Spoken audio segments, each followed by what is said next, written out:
तीर्थ यात्रा के इन नियमों को जानेंगे तो पाएंगे अधिक पुण्य लाभ। तीर्थ यात्रा जीवन का सबसे महत्वपूर्ण पहलू होता है जो ईश्वर से जोड़ता है और उसकी लीलाओं को दर्शाता है। लेकिन तीर्थ यात्रा पर जाने पर कुछ नियमों का विशेष ध्यान रखा जाता है। इन नियमों का ही ध्यान रखकर तीर्थ यात्रा करनी चाहिए, अन्यथा पुण्य फल की प्राप्ति नहीं होती है। आइए जानते हैं तीर्थ यात्रा पर किन नियमों का ध्यान रखना चाहिए। पापों से मुक्ति के लिए तीर्थ यात्रा पर याद रखें ये बातें। सनातन धर्म में तीर्थ यात्रा का विशेष महत्व है और सदियों से ये देश की परंपरा भी रही है। शास्त्रों में बताया गया है कि जो भी भक्त सच्चे मन से तीर्थ यात्रा पर जाता है और भगवान के दर्शन करता है उसके समस्त पाप नष्ट हो जाते हैं। लेकिन क्या आपको पता है कि तीर्थ यात्रा पर जाते समय कुछ बातों का ध्यान रखना चाहिए जिससे आपको अक्षय पुण्य की प्राप्ति हो सके। अगर आप इन बातों का ध्यान नहीं रखेंगे तो आपको पापों से मुक्ति नहीं मिलेगी, साथ ही जीवन में मानसिक शांति भी प्राप्त नहीं होगी। अगर आप यात्रा कर रहे हैं तो आपको किन किन बातों का ध्यान रखना चाहिए, इन बातों को जान लीजिए और यात्रा से जुड़े शास्त्रीय नियम को जान लेंगे तो आपकी यात्रा अधिक मंगलकारी रहेगी। ऐसा व्यक्ति रोग दोष का होता है भागी।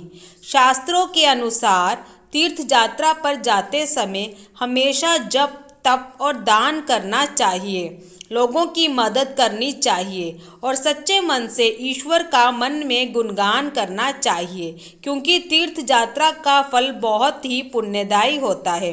जो भी जातक ये कार्य नहीं करता है वह रोग और दोष का भी भागी होता है। तीर्थ यात्रा में ना करे ऐसे कार्य। तीर्थ यात्रा के दर्शन से इंसान को मोक्ष की प्राप्ति होती है। शास्त्रों में एक श्लोक है, अन्यत्र हि कर्तम पापम तीर्थमासाद नश्यति, तीर्थेषु यत्कृतं पापम वज्रलेपो भविष्यति।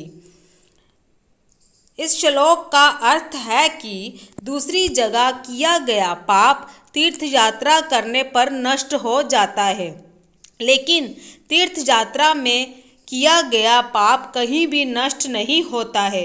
इसलिए तीर्थ यात्रा के दौरान हमेशा ईश्वर का ध्यान और धर्म के कार्य करना चाहिए। तीर्थ यात्रा में अधार्मिक कर्म कभी नहीं करने चाहिए। ईश्वर का मिलता है आशीर्वाद।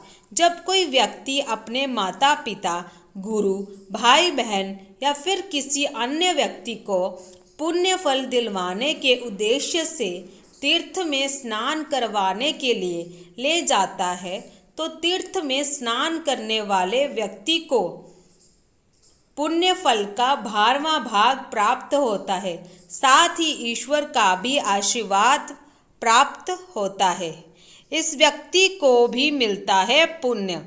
तीर्थ यात्रा करने से न केवल पुण्य की प्राप्ति होती है बल्कि इंसान के विचार भी बदलते हैं।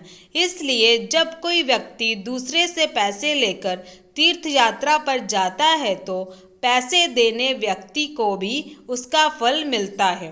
पैसे देने वाले व्यक्ति को पुण्य का फल का 16वां भाग प्राप्त होता है। सभी कार्य होते हैं पूरे। शास्त्रों के अनुसार जो व्यक्ति दूसरे कार्य से अगर तीर्थ स्थल पर पहुंच जाता है तो उसको भी पुण्य फल की प्राप्ति होती है। उस व्यक्ति को तीर्थ जाने का आधा पुण्य फल प्राप्त होता है। अगर वह ईश्वर के दर्शन भी करता है तो उसका कार्य तो पूरा होता ही है, साथ ही उसकी इच्छाएं भी पूरी होती हैं। इस तरह आपका ही होगा नुकसान। ऐसा ना हो कि मंदिर में पहले दर्शन के चक्कर में एक दूसरे को धक्का दें। ऐसा करने से ना सिर्फ धर्म के खिलाफ है बल्कि आपके स्वास्थ्य को भी नुकसान पहुंचेगा। मंदिर में जाकर अपने नंबर का इंतज़ार करें और ध्यान करते हुए ईश्वर के दर्शन करें।